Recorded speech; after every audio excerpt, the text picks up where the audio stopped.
ना हमरा बिहार में। इस गाने में गुरु हम कहते हैं आइए ना हमरे बिहार में, लेकिन सच तो ये है कि यहाँ कोई इंडस्ट्री आना ही नहीं चाहती। जिस राज्य से देश के सबसे ज्यादा आईआईटीएन, आईआईएम, आईआईएस निकलते हैं, उस राज्य में आखिर ऐसा क्यों?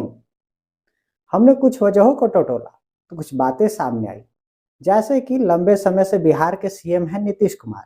बिहार में चाहे किसी भी पार्टी को सबसे ज्यादा सीट मिल जाए, पर अगर कुछ नहीं बदलता तो है सीएम का चेहरा। खैर, नीतीश कुमार ने बिहार के विकास न कर पाने का अक्सर जो कारण बताया है वो है विशेष राज्य का दर्जा न मिलना। एक बार तो उन्होंने बताया था कि बिहार लैंड लॉक्ड स्टेट है, इंडस्ट्री तो वहां आती है जो समुद्र किनारे हो। ऐसा इसलिए कि उन कंपनीज को अपने यहाँ सामान की इंपोर्ट एक्सपोर्ट में सहूलियत होती है।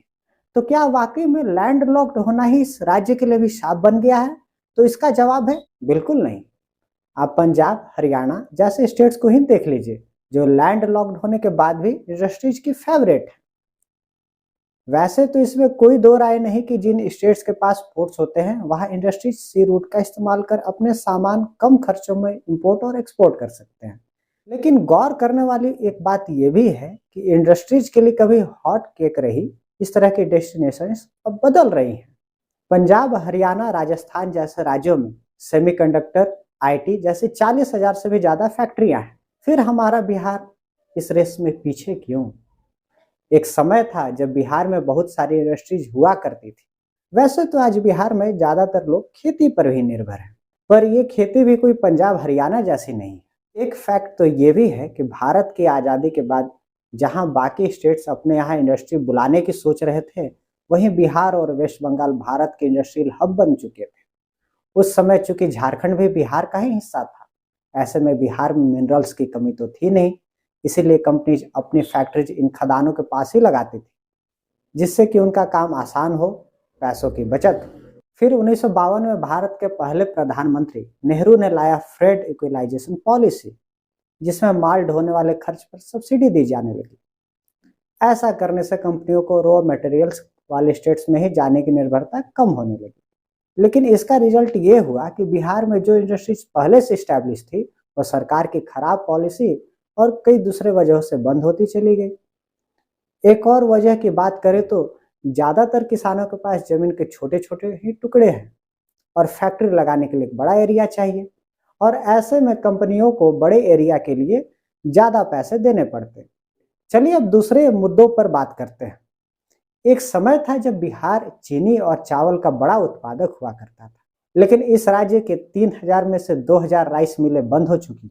इन सब के पीछे वजह रहा करोड़ों का घोटाला, चीनी मिलों पर सरकार का कब्जा और उसे सही तरह से संचालित न कर पाने की नीति। इसी तरह कई कंपनियां जो सीमेंट, चॉकलेट, स्कूटर, टॉफी जैसी कई चीजें बनाती थी, उसे बिहार ने खो दिया। आप कहेंगे कि बिहार की सरकार इसके लिए कोई पॉलिसी नहीं बनाती क्या? तो भाई बनाती है ना। 2015 में सीएम नीतीश कुमार ने पोस्ट प्रोडक्शन पॉलिसी लाई। बोले तो पहले फैक्ट्री लगाओ और फिर सब्सिडी और दूसरे बेनिफिट्स पाओ। पर बिहार के पास्ट रिकॉर्ड्स को देखते हुए कंपनियों ने कहा कि ना भाई, हम नहीं आएंगे। तो मजाक है क्या? 2006 में भी सीएम नीतीश कुमार ने एक पॉलिसी लाई थी, और उस समय जो कंपनीज आई उन्हें बाद में बहुत दिक्कतों का सामना करना पड़ा। उन्हें सरकार से सब्सिडी मिली ही नहीं। कई मामले तो कोर्ट में चले गए, और कोर्ट का खर्चा आम आदमी हो या कंपनी, सभी को परेशान करता ही है। उनका समय भी गया और पैसा भी। फिर 2017 में आया स्टार्टअप फंड, जिसमें कहा गया कि स्टार्टअप फंड्स को 500 करोड़ दिया जाएगा, पर कई स्टार्टअप ने कहा कि उन्हें पैसे मिले ही नहीं।